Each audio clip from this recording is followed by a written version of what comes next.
Hey there. Today I will describe real client situations related to cheating, what I did about it, what we resolved on it, and how it all ended and how they continue. Cheating has a very negative connotation, and there's often much more behind it than we realize. By saying that's the bad person and that's the good person, it's often too simple. But cheating is never good for a relationship, but something good could come out of it. If you look deeper in deeper layers, like you can do with the constellation work and maybe some other work as well, you can really see that there are more ties and more reasons to it.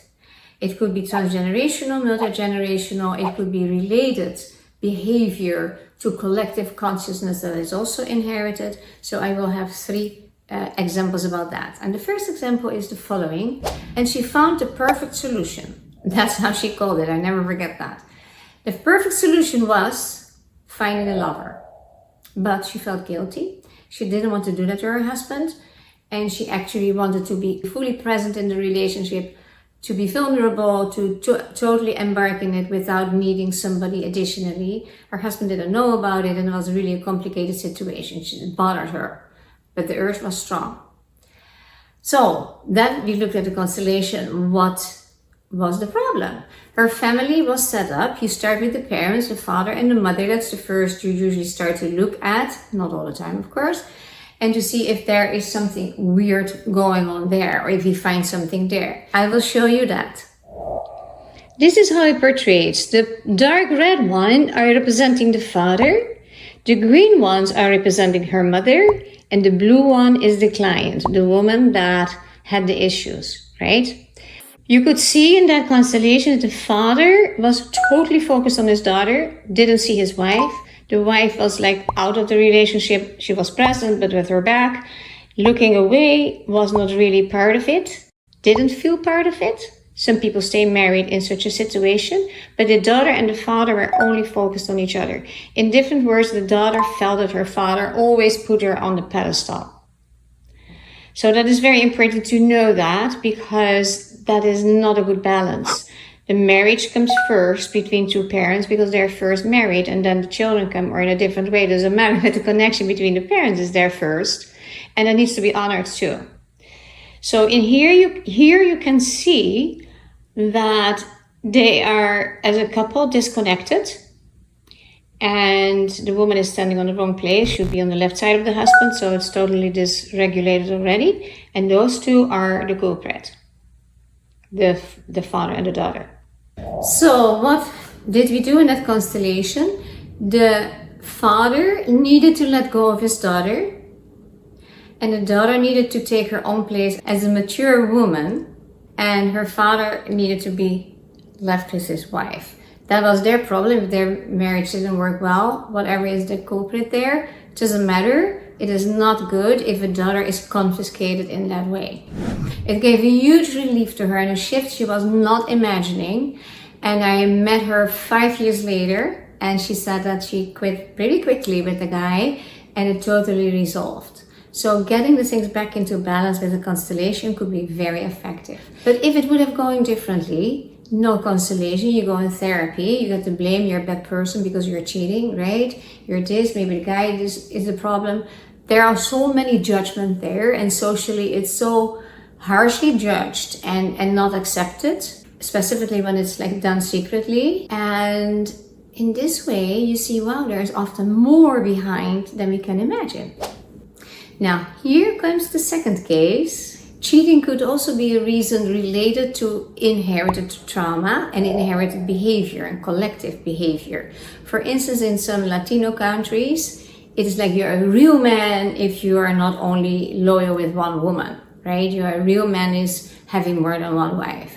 So, or not even one wife, being with more women and eventually having children with them. And that has been happening for generations. Now, that isn't your blueprint. I'm a man. That's what men do. So it requires a lot of consciousness and conscious work if you say, I don't want that anymore.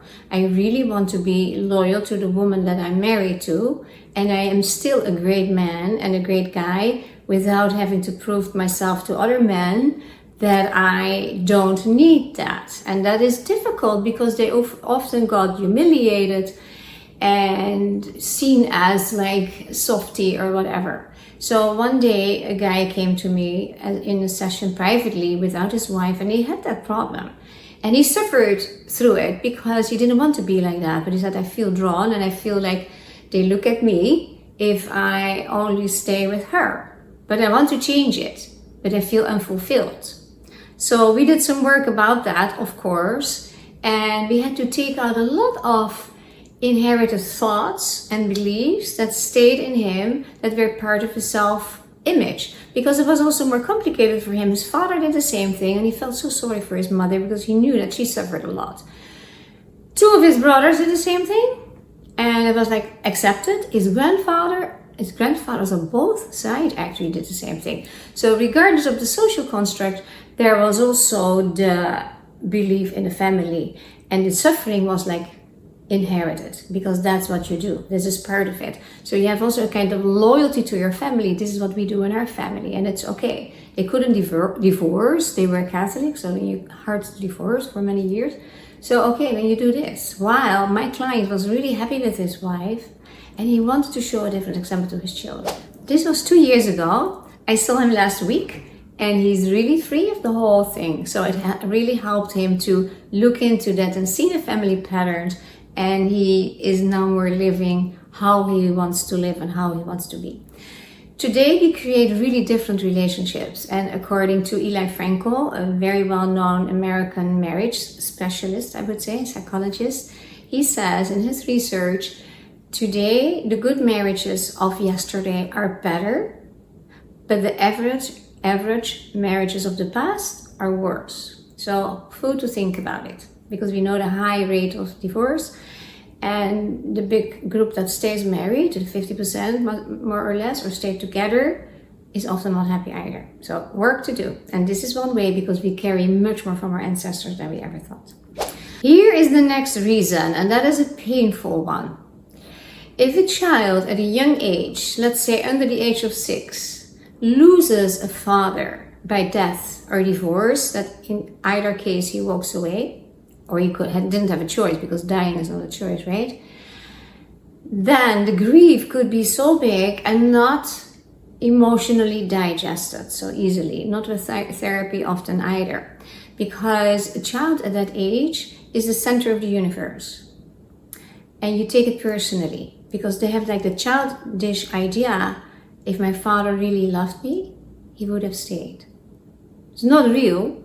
Not reality, because often the father maybe loved his kid so much, but he couldn't because of other reasons, you know? And if you die, that's a different story. But that is a way that the pain is so big. So something in the child says, I'm never going to love deeply again because it's hurtful. But that is a decision you can make very surely in yourself, and you bury that, and it becomes part of you.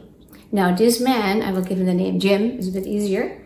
Jim came, and he had that. He is married, happily married, but he has another problem. He fell in love, he got married, but he has deep down that fear that sooner or later his wife will leave him. Because that feeling of not being good enough, otherwise his father would have stayed, that transfers to his wife. And he spoke with her about that he felt afraid about that. And she says, of course not, yada, yada, yada, but it didn't help. So he wanted really to feel better with that. Now, what happened, he actually decided, very weird, he decided to fall in love with another woman, not consciously deciding. It happened. Well, he allowed it to happen, right? And that gave him a conflict, but also the feeling like, now, if she will leave me, my wife, then it's not because I am not worthy of love. It's not because I am not the good one. It's because I deserve it, because I'm the bad one. I did this to her. So that becomes a self-fulfilling prophecy with this behavior. And that's very important to be aware of that, because if you're not able to bond deeply, if you're not able to take love in deeply, and you stay stuck with this kind of ideas in your mindset and in your heart and in your energy, you will continue to have those problems. It is something to resolve. Cheating and infidelity are very harshly judged, as I said before, and there can be so many reasons why we do it. And we can also inherit the unresolved problem of maybe an ancestor, a grandfather, or anybody else in the family that has been excluded because their behavior. Now, the family is like a system for several generations. It spans several generations, so those people that are excluded could be represented with behavior, with the symptoms, by a future member. So that could even happen out of loyalty. If you start to look behind the curtains of all this, there's not so much reason for judgment, because you realize they are part of a bigger picture and they are part of other things going on. What is important, if that is in conflict with your own belief system, you see it within yourself or you see it with your partner, that you go for help, because you can resolve it. And that's not difficult. It's often 1 or 2 or 3 sessions. So why to suffer if you recognize that in yourself? Because today we have so much healing available, and we should really all utilize and enjoy that. So going back to the last case, the man that came to me that had that problem, which we discovered by doing constellation work, he really felt so relieved, and he could finally mourn about his father, which was like 20 years later, 24 years later. He really could give it a place and understand where his feelings came from, his fear. Because he was a nice guy, he loved his kids, he had really great things going for him, but this was his deep, deep kind of trauma that dominated his love life. There are people today that want to have polyamory relationship. People can make all their choices consciously. That has nothing to do with this. This is pure with people that have difficulties in relationships to be who they really are and do things that they are not totally happy with. Neither is their partner, they know about it. So cheating is another phenomenon. So let's judge it less harshly, and let's try to look rather behind the situation, what's going on. If you like this video and you want to hear more about this kind of topics, please leave a like or a comment. I would really appreciate that. Thanks for watching.